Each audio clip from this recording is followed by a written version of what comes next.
السلام علیکم۔ تلنگانہ 24/7 اردو نیوز کی تمام ناظرین کو ہماری پوری ٹیم کی طرف سے رمضان کی ڈھیر ساری مبارکباد پیش کی جاتی ہے۔ تو زیادہ تر جو رمضان المبارک کے مہینے ہوتے ہیں وہ 29 کے ہوتے ہیں، 30 کے کم ہوتے ہیں۔ حضور کی زندگی میں 9 میں سے 7 جو ہیں وہ 29 کے ہوئے ہیں اور 2 30 کے ہوئے ہیں، تو ثواب پورے 30 کا ہی ہے۔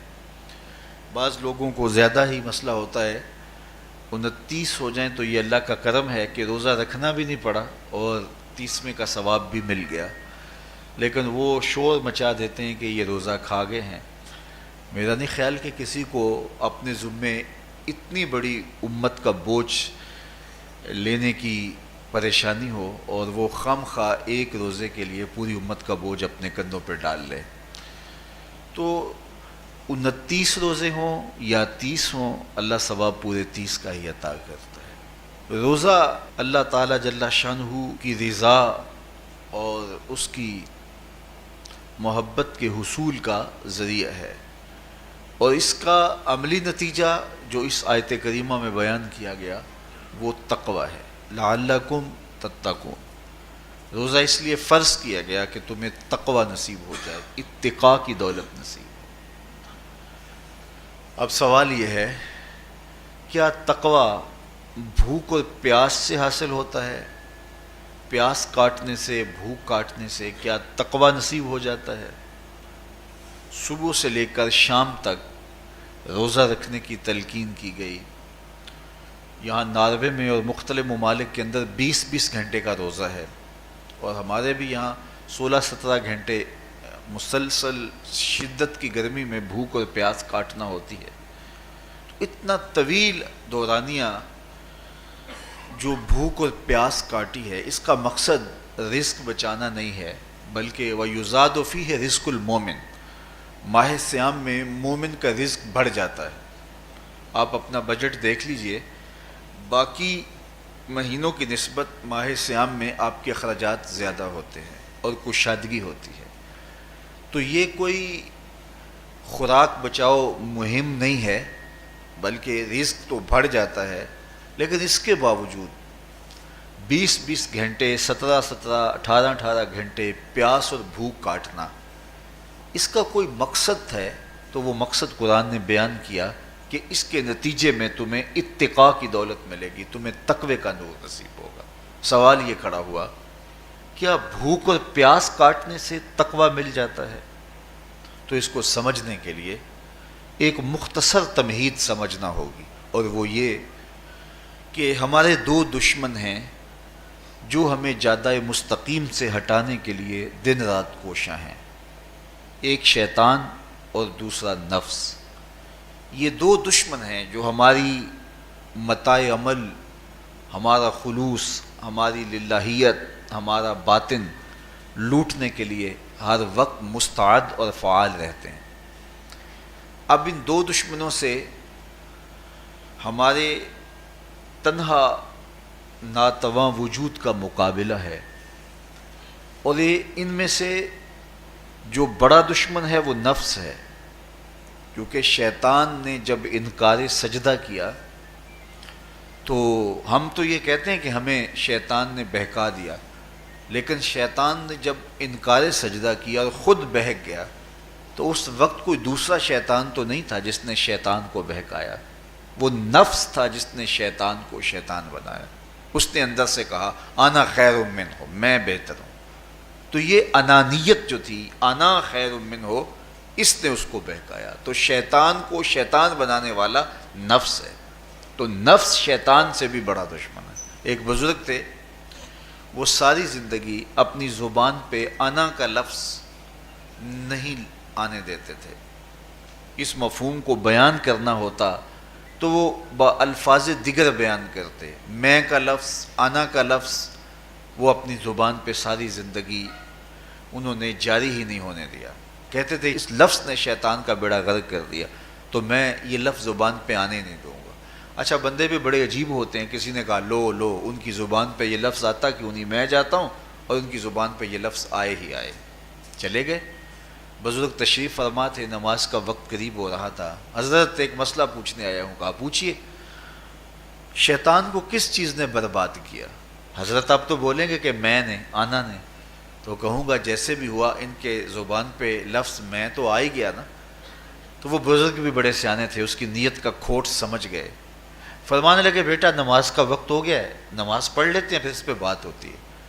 نماز ہوئی، سلام پھرا تو خود ہی فرمانے لگے، کسی نے کہا تھا کہ شیطان کو کس چیز نے برباد کیا، جواب دینا چاہ رہا ہوں، کس نے پوچھا تھا؟ جھٹ کھڑا ہو گیا، میں نے کہا اسی چیز نے اس کا بیڑا غرق کر دیا۔ تو جو نفس تھا وہ شیطان کو شیطان بنانے والا ہے، تو ہمارے ساتھ نفس بھی لگا ہوا ہے، ہمارے پیچھے شیطان بھی لگا ہوا ہے۔ شیطان بھی بڑا مکار دشمن ہے، چھوٹا دشمن یہ بھی نہیں ہے، یہ ہماری متاع عزیز کو، متاع ایمان کو، متاع عمل کو، متاع خلوص کو لوٹنے کے لیے دن رات مستعد اور فعال رہتا ہے۔ اللہ کے محبوب نے فرمایا الشیطان جاسم علی قلب ابن آدم فاذا ذکر اللہ خانسہ واذا غفل وسوسہ۔ شیطان اولاد آدم کے دل پہ قبضہ جما کے بیٹھ جاتا ہے، جب یہ اللہ کا ذکر کرتا ہے تو بھاگ جاتا ہے، اور جب یہ اللہ کے ذکر سے غافل ہوتا ہے تو یہ وسوسہ اندازی کرتا ہے۔ تو شیطان اولاد آدم کے دل پہ قبضہ جماتا ہے، اسے پتہ ہے کہ دل قابو میں آ گیا تو پورا بدن قابو میں آ گیا، چونکہ میرے اعضائے بدنیاں میرے دل کے تابع ہیں۔ موسم اچھا ہے، رت سہانی ہے، صحن چمن میں پھول کھلے ہیں، لیکن میرا دل نہیں چاہ رہا تو ٹانگیں جنبش ہی نہیں کریں گی، مرغن غذائیں سامنے پڑی ہیں اور آپ کا تقاضا ہے کہ جناب لے لیجئے، لیکن میرا جی نہیں چاہے گا تو ہاتھ جنبش نہیں کریں گے۔ آسمان ستاروں اور کہکشاؤں سے بھرا ہوا ہے، جی نہیں چاہے گا تو نظر نہیں اٹھے گی۔ آپ سماعتیں بچھائے بیٹھے تھے، جی نہیں چاہے گا زبان نہیں بولے گی۔ تو پورے آزاد دل کے تابع ہیں، اور اگر دل شیطان کے تابع ہو گیا، اس کے ہتھے چڑھ گیا، تو پھر اعضاء وہی کریں گے جو شیطان چاہے گا۔ اور اگر یہ دل مالک کی محبت سے سرشار ہوگا تو پھر دل جو چاہے گا وہی اعضاء کریں گے، تو دل اللہ کی نافرمانی کی چاہت ہی پیدا نہیں ہونے دے گا، تو اعضائے بدنیاں کا رخ بھی اللہ کی رضا کے حصول کے لیے ہوگا۔ تو شیطان بھی قبضہ دل پہ جماتا ہے اور دل کو قابو میں کر کے حضرت انسان کا بیڑا غرق کرتا ہے۔ اللہ تعالیٰ کا کرم یہ ہوا اذا جاء رمضان سلسلۃ الشیاطین، اللہ کے محبوب علیہ السلام ارشاد فرماتے ہیں جب ماہ صیام آتا ہے تو شیاطین جکڑ دیے جاتے ہیں، جنت کے دروازے کھول دیے جاتے ہیں، جہنم کے دروازے بند کر دیے جاتے ہیں۔ اب ہمارے دو دشمن تھے، ایک نفس اور دوسرا شیطان، دونوں کے مقابلے میں ناتواں اور کمزور جان کو مقابلے میں آنا پڑتا تھا، لیکن جب ماہ صیام آیا، یہ ماہ انور آیا، تو ہمارے دو دشمنوں میں سے ایک دشمن باندھ دیا گیا۔ اب ہمارا مقابلہ صرف ایک دشمن سے رہ گیا۔ دیکھیے ماہ رمضان آتا ہے تو مسجدوں کے در کشادہ ہو جاتے ہیں، لوگوں کا رجحان دین کی طرف ہوتا ہے، جو 5 نمازیں بھی نہیں پڑھتے ہوتے ان کو تراویح میں بھی کھڑا ہوتا دیکھتے ہیں، اہتمام ہوتا ہے، نیکی کا، صدقہ و خیرات کا ماحول پیدا ہوتا ہے۔ ایسا کیوں ہے کہ شیطان بن گیا، لیکن اس کے باوجود نظر بھٹک رہی ہے، خیالوں میں آوارگی ہے، اور رشوت کا بازار گرم ہے، کیوں کہ ابھی نفس موجود ہے۔ تو نیکی کا جو ماحول پیدا ہوا یہ شیطان کے بن جانے کی وجہ سے، اور برائی کا ماحول اب بھی موجود ہے یہ نفس کے موجود ہونے کی وجہ سے۔ تو ہمارے دو دشمن ہیں جو ہمیں زیادہ مستقیم سے ہٹاتے ہیں، ایک شیطان اور دوسرا نفس۔ اب جب ماہ صیام آیا تو شیطان باندھ دیا گیا، اب ہمارا مقابلہ صرف نفس سے ہے، اور یہ نفس شیطان سے بھی بڑا دشمن ہے۔ شیطان کو شیطان بنانے والا نفس ہے، اور وہ ہمارے ساتھ جڑا ہوا ہے۔ ماہ صیام میں شیطان تو بند گیا لیکن نفس نہیں بندھا۔ اب ہمیں اپنے نفس کو کمزور کر کے اور اپنی فتح حاصل کرنی ہے اور تقوی کی منزل کو پانا ہے۔ اب شیطان تو اللہ نے باندھ دیا، اب نفس کو کیسے باندھیں؟ تو آئیے نفس کی بندش کیسے ہوگی یہ کسی ایکسپرٹ سے پوچھیں گے کہ یہ کیسے اس کو باندھیں گے، اس کو کیسے قابو میں کریں گے۔ تو کسی ایسے شخص سے پوچھیں جو اس شعبے کا ماہر ہو. تو علامہ اقبال کے مرشد ملا جلال الدین رومی علیہ رحمہ کہتے ہیں آؤ تمہیں میں ایک معالج کا پتہ دیتا ہوں جو تمہیں اس بیماری کا علاج بتائے گا اور اس کی بندش کے طریقے بتائے گا. شیخ رومی علیہ رحمہ فرماتے ہیں ہفت شہر عشق را اتار گشت ما ہنوز اندر خم یک کوچام. عشق کے 7 شہر شیخ فرید الدین اتار گھوم چکے ہیں اور میرے جیسا شخص عشق کے پہلے شہر کی پہلی گلی کے کونے پہ کھڑا ہے. اب اندازہ کیے کہ جن کا پتہ حضرت ملا جلال الدین رومی دے رہے ہیں وہ کس بلند مرتبے پہ فائز المرام ہے. فرمایا کہ وہ عشق کے 7 شہر گھوم چکے ہیں اور میں پہلے شہر کی پہلی گلی کی نکر پہ کھڑا ہوں.